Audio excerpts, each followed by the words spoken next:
Hey folks, I'm Mike from Topo-Tec, and our lasers help satellites and computers move more heat.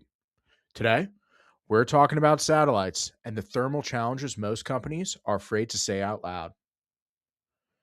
To set the stage, on Earth, getting rid of heat is easy. Option one, you have conduction.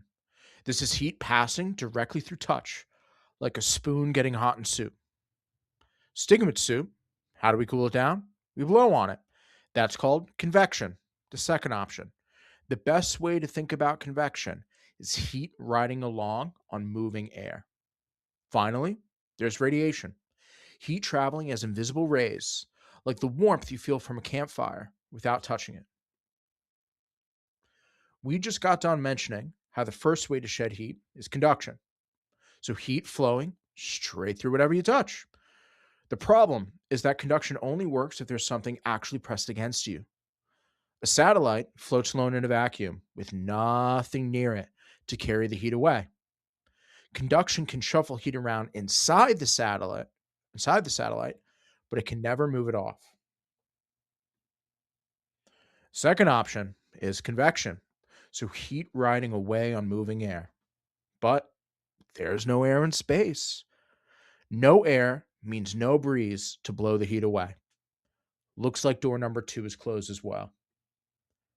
This leaves satellites with just one option: radiation.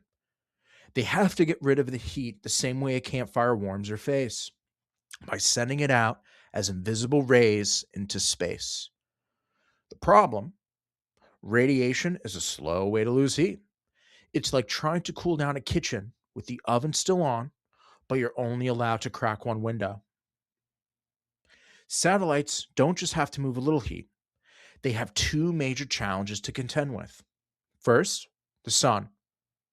One side of a satellite can be blasted with direct sunlight, while the other side sits in freezing darkness. And the temperature difference between these two sides can be hundreds of degrees. Next, the electronics inside are making their own heat too. Just like your phone gets warm after you play games for an hour, except these computers never get to stop and rest. Think about a car sitting in a parking lot on a hot day with the windows rolled up. The heat gets in, but it can't get back out. So it just builds up and up. That's what's happening to a satellite, except there's no cracking a window. If that heat isn't managed, the electronics inside can get hot enough to stop working completely. And unlike here on home, there's no repair truck you can call out in space.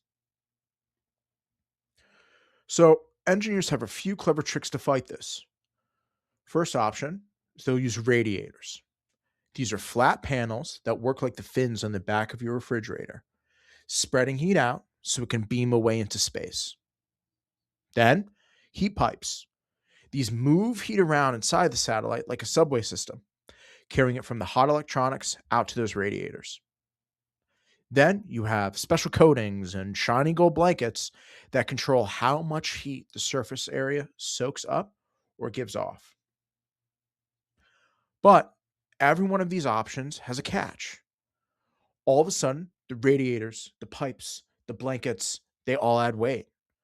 And in space, weight is money because every extra kilogram costs a fortune to launch.